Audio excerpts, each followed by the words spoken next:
Hello everyone, आप सभी का अपने यूट्यूब चैनल झारखंड जीएस वाला में स्वागत करते हैं। जो भी इस चैनल में नए हैं वो चैनल को सब्सक्राइब कर लें ताकि नेक्स्ट वीडियो का नोटिफिकेशन जब भी है आपको आसानी से और लगातार मिल सके। आइए दोस्तों, आज हम लोग स्टार्ट करेंगे झारखंड जीएस का प्रैक्टिस सेट और साथ में देखेंगे करेंट अफेयर। ठीक है, आइए स्टार्ट करते हैं प्रैक्टिस सेशन। पहला क्वेश्चन क्या है देखते हैं। झारखंड में अनुसूचित जनजाति के भूमि के संरक्षण हेतु मझिहस भूमि को चिन्हित करने के लिए किसकी नियुक्ति की गई? ऑप्शन देखिए, फादर हॉफमैन, विल्किंसन, बाबू रखालदास हल्दर और इनमें से कोई नहीं। इसका करेक्ट आंसर क्या होगा? तो बाबू रखालदास हल्दर को नियुक्त किया गया था। कौन सी भूमि को चिन्हित करने के लिए? तो मझिहस भूमि को चिन्हित करने के लिए। ठीक है, और फादर हॉफमैन जो है ये सीएनटी के ब्लू प्रिंट तैयार किए थे। क्या किए थे? ब्लू प्रिंट तैयार किए थे। किसका? तो सीएनटी एक्ट का। ठीक है, अब नेक्स्ट क्वेश्चन की ओर बढ़ेंगे।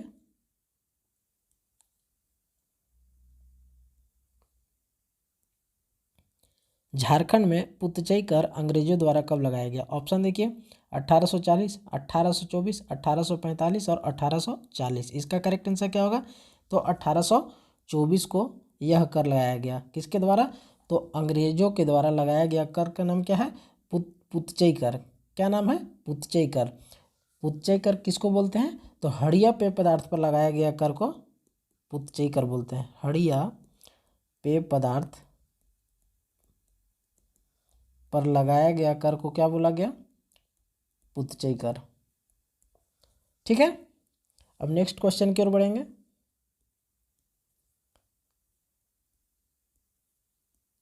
छोटा नागपुर काश्तकारी अधिनियम झारखंड के किस प्रमंडल में लागू नहीं है? ऑप्शन देखिए, संथाल परगना प्रमंडल, उत्तरी छोटा नागपुर प्रमंडल, दक्षिणी छोटा नागपुर प्रमंडल, पलामू प्रमंडल। इसका करेक्ट आंसर क्या होगा? तो संथाल परगना प्रमंडल में सीएनटी एक्ट लागू नहीं है। ठीक है, बाकी 4 प्रमंडल में लागू है। कौन कौन प्रमंडल में लागू है छोटा नागपुर काश्तकारी अधिनियम? तो उत्तरी छोटा नागपुर में लागू है, दक्षिणी छोटा नागपुर में लागू है, पलामू प्रमंडल में लागू है और कोल्हान प्रमंडल में भी लागू है। ठीक है, और किस में लागू नहीं है? तो संथाल परगना प्रमंडल में लागू नहीं है। ठीक है, अब नेक्स्ट क्वेश्चन की ओर बढ़ेंगे।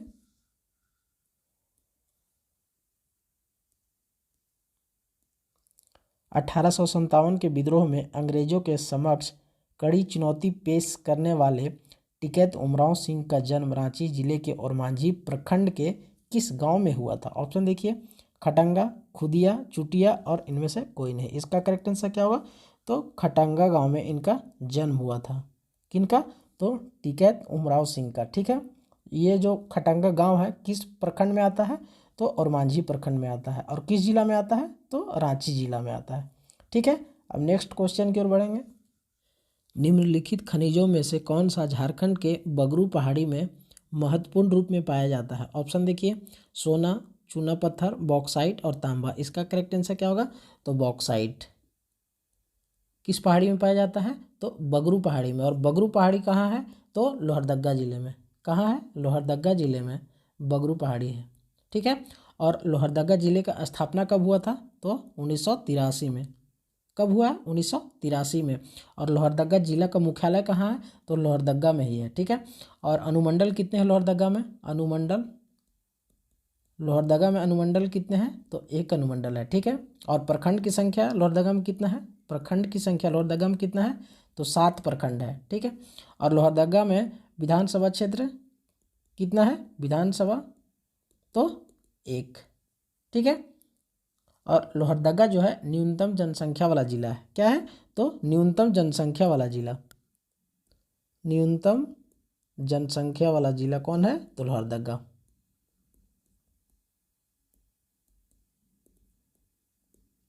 ठीक है, अब नेक्स्ट क्वेश्चन की ओर बढ़ते हैं।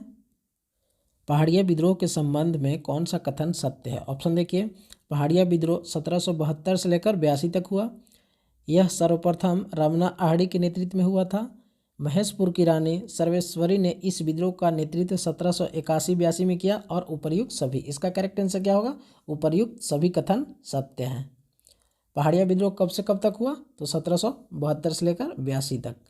ठीक है, और सर्वप्रथम बार इसका नेतृत्व कौन किया? तो रमना आहड़ी। ठीक है, और महेशपुर की रानी सर्वेश्वरी इसका नेतृत्व कब की? तो 1781 से 82 में। ठीक है। और पहाड़िया विद्रोह जो है कितना चरण में हुआ था? तो 4 चरण में हुआ था। पहाड़िया विद्रोह 4 चरण में हुआ। कितना, कौन कौन चरण है? तो 1772, 1778, 1772 के बाद 1778, 1779 और 1781 से लेकर 82, 4 चरण। ठीक है। अब नेक्स्ट क्वेश्चन की ओर बढ़ेंगे।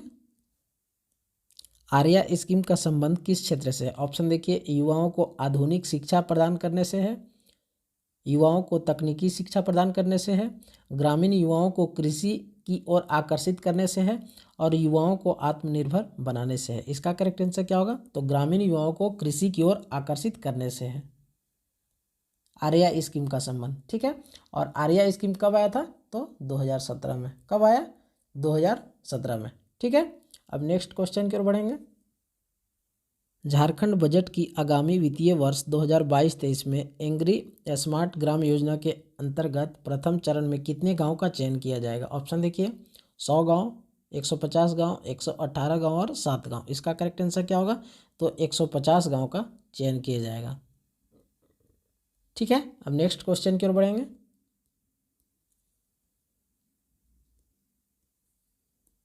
झारखंड को भारत के कलात्मक नक्शे पर महत्वपूर्ण स्थान दिलवाने वाले चित्रकार हरेंद्र ठाकुर कहाँ के रहने वाले हैं? ऑप्शन देखिए, रांची, दुमका, देवघर और हजारीबाग। इसका करेक्ट आंसर क्या होगा? तो रांची के रहने वाले हैं। कौन? तो हरेंद्र ठाकुर। ठीक है। अब नेक्स्ट क्वेश्चन की ओर बढ़ेंगे।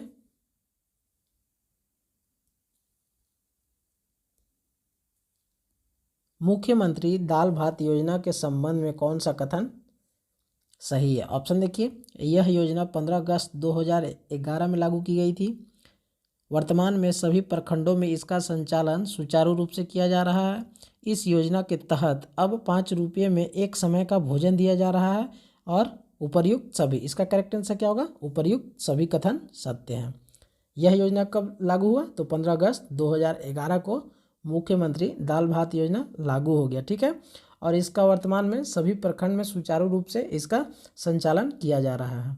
और इसमें खाना एक टाइम का कितने में मिलता है? तो 5 रुपया में एक समय का भोजन दिया जा रहा है। ठीक है। अब नेक्स्ट क्वेश्चन की ओर बढ़ेंगे।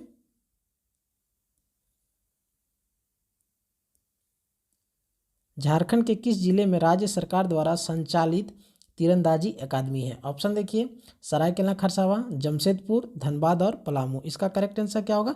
तो सरायकेला खरसावां। ठीक है। और जमशेदपुर में भी टाटा तीरंदाजी अकादमी है। कौन सा? तो किसके द्वारा संचालित किया जा रहा है? तो टाटा ग्रुप के द्वारा, टाटा ग्रुप के द्वारा संचालित किया जा रहा है टाटा तीरंदाजी अकादमी।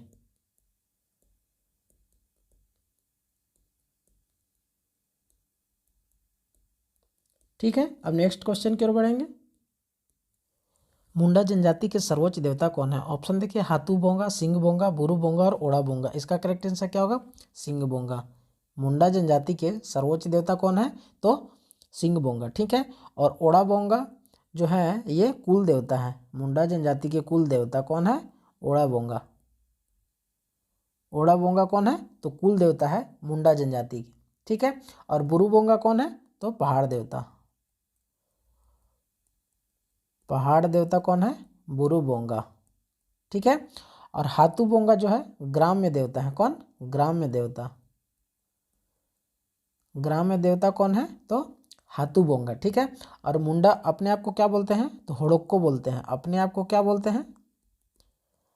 अपने आप को मुंडा क्या बोलते हैं? तो होड़ोक्को बोलते हैं। होड़ोक्को बोलते हैं। ठीक है। और इनके युवागिरी को क्या बोलते हैं? युवागिरी को क्या बोला जाता है? तो गीती ओड़ा। क्या? गीती ओड़ा। ठीक है। और इनके वधु मूल को क्या बोलते हैं? तो गोनोंग बोलते हैं। क्या बोलते हैं? गोनोंग। और ये कुल को क्या बोलते हैं? किली बोलते हैं। कुल को क्या बोलते हैं? किली बोलते हैं मुंडा लोग। ठीक है। अब नेक्स्ट क्वेश्चन की ओर बढ़ेंगे।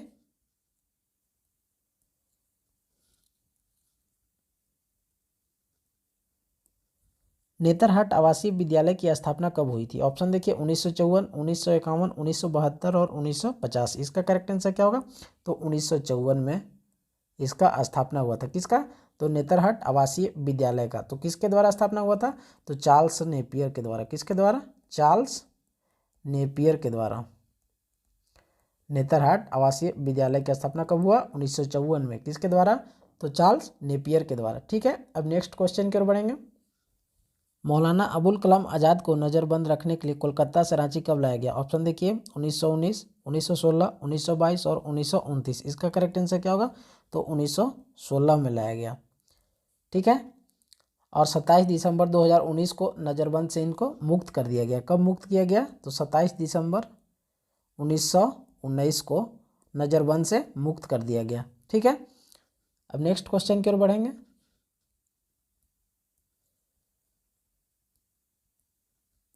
कौन सा युग्म सुमेलित नहीं है? ऑप्शन देखिए भारत वेस्टफालिया लिमिटेड कहाँ है? नामकुम में है, ये करेक्ट है। Tin plate company Jamshedpur, Kargali coal washery Bokaro और Indian steel and wire product Ranchi, ये गलत है। Indian steel and wire product जो है कहाँ है? तो जमशेदपुर में है। कहाँ है? जमशेदपुर में यह कंपनी है। ठीक है, और करगाली कोलवासरी बोकारो में है, ये करेक्ट है। टिन प्लेट कंपनी जमशेदपुर में है, करेक्ट है। भारत वेस्टफालिया लिमिटेड नामकुम में स्थित है, ये भी करेक्ट है। ठीक है, अब नेक्स्ट क्वेश्चन की ओर बढ़ेंगे।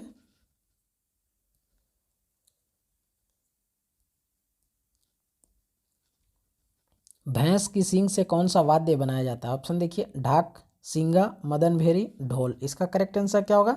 तो सिंगा। भैंस की सींग से कौन सा वाद्य बनाया जाता है? तो सिंगा बनाया जाता है। ठीक है, ये सिंगा जो है सुशिर वाद्य है। कैसा वाद्य है? सुशिर वाद्य है सिंगा, सुशिर वाद्य है। इसे फूंक कर बजाया जाता है। कैसे बजाया जाता है? तो फूंक कर बजाया जाता है सिंगा को। और कब बजाया जाता है? तो छऊ नृत्य के समय बजाया जाता है। छऊ नृत्य के समय सिंगा बजाया जाता है, और पशुओं के शिकार के समय। और कब? तो पशुओं के शिकार के समय सिंगा बजाया जाता है। शिकार के समय भी सिंगा वाद्य को बजाया जाता है। ठीक है, अब नेक्स्ट क्वेश्चन की ओर बढ़ेंगे। झारखंड में किसानों के लिए मुख्यमंत्री सूखा राहत योजना कब लॉन्च किया गया? कौन सा योजना? तो मुख्यमंत्री सूखा राहत योजना कब लॉन्च किया गया? ऑप्शन देखिए 15 नवंबर 2019, 15 नवंबर 2022, 15 नवंबर 2021 और 2 अक्टूबर 2022। इसका करेक्ट आंसर क्या होगा? तो 15 नवंबर 2022 को मुख्यमंत्री सूखा राहत योजना लॉन्च किया गया। ठीक है, अब नेक्स्ट क्वेश्चन की ओर बढ़ेंगे।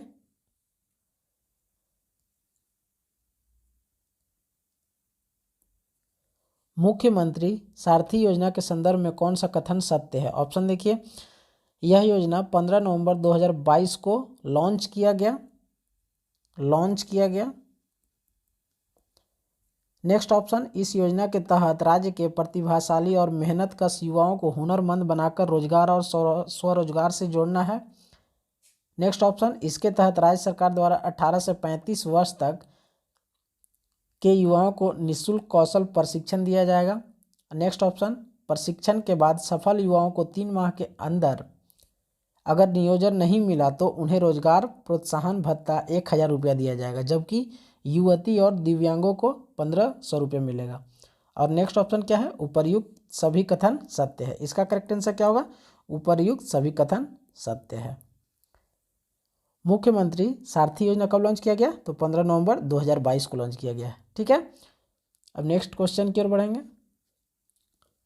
मुख्यमंत्री शिक्षा प्रोत्साहन योजना के संदर्भ में कौन सा कथन सत्य है? ऑप्शन देखिए इस योजना के अंतर्गत झारखंड राज्य के विद्यार्थियों को इंजीनियरिंग, मेडिकल, विधि, जनसंचार, fashion designing, fashion technology, hotel management, chartered accountant और ICWA झारखंड में अवस्थित राष्ट्रीय स्तर पर प्रतिष्ठित कोचिंग संस्थानों को निःशुल्क कोचिंग सुविधा उपलब्ध कराई जाएगी। नेक्स्ट ऑप्शन, इस योजना के तहत 8000 विद्यार्थियों को निःशुल्क कोचिंग कराई जाएगी। नेक्स्ट ऑप्शन, लाभार्थी विद्यार्थी को कोचिंग सत्र की अवधि तक 2100 रुपया प्रति माह DBT के माध्यम से किया जाएगा। और नेक्स्ट ऑप्शन क्या है? उपर्युक्त सभी। इसका करेक्ट आंसर क्या होगा? तो उपर्युक्त सभी कथन सत्य है। ठीक है, अब नेक्स्ट क्वेश्चन की ओर बढ़ेंगे।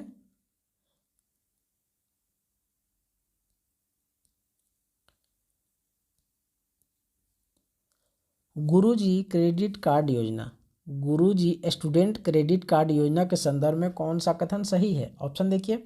इस योजना के तहत राज्य को 10वीं और 12वीं उत्तीर्ण आर्थिक रूप से कमजोर विद्यार्थियों को उच्च शिक्षा के क्षेत्र, इंजीनियरिंग, मेडिकल, रिसर्च आदि की पढ़ाई के लिए ऋण की सुविधा उपलब्ध कराएगी।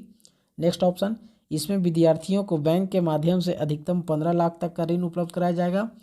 नेक्स्ट ऑप्शन, ऋण वापसी करने की अधिकतम सीमा 15 वर्ष होगी। और उपर्युक्त सभी, इसका करेक्ट आंसर क्या होगा? तो उपर्युक्त सभी कथन सत्य है। ठीक है, अब नेक्स्ट क्वेश्चन की ओर बढ़ेंगे। प्रतिवर्ष राष्ट्रीय प्रेस दिवस कब मनाया जाता है? ऑप्शन देखिए, 15 नवंबर, 14 नवंबर, 16 नवंबर और इनमें से कोई नहीं। इसका करेक्ट आंसर क्या होगा? 16 नवंबर को राष्ट्रीय प्रेस दिवस मनाया जाता है। ठीक है, अब नेक्स्ट क्वेश्चन की ओर बढ़ेंगे। किसने डिजिटल शक्ति अभियान 4.0 शुरुआत की? ऑप्शन देखिए, नीति आयोग, राष्ट्रीय महिला आयोग, राष्ट्रीय पिछड़ा आयोग और इनमें से कोई नहीं। इसका करेक्ट आंसर क्या होगा? तो राष्ट्रीय महिला आयोग के द्वारा शुरुआत किया गया है। कौन सा अभियान? तो डिजिटल शक्ति अभियान 4.0 किसके द्वारा शुरू किया गया है? तो राष्ट्रीय महिला आयोग के द्वारा शुरू किया गया है। ठीक है, अब नेक्स्ट क्वेश्चन की ओर बढ़ेंगे। मानव विकास सूचकांक HDI में भारत का रैंक कितना है? ऑप्शन देखिए, 130, 132, 135 और 136। इसका करेक्ट आंसर क्या होगा? तो 132। मानव विकास सूचकांक में भारत किस रैंक में है? तो 132वें रैंक पे है। ठीक है, अब नेक्स्ट क्वेश्चन की ओर बढ़ेंगे।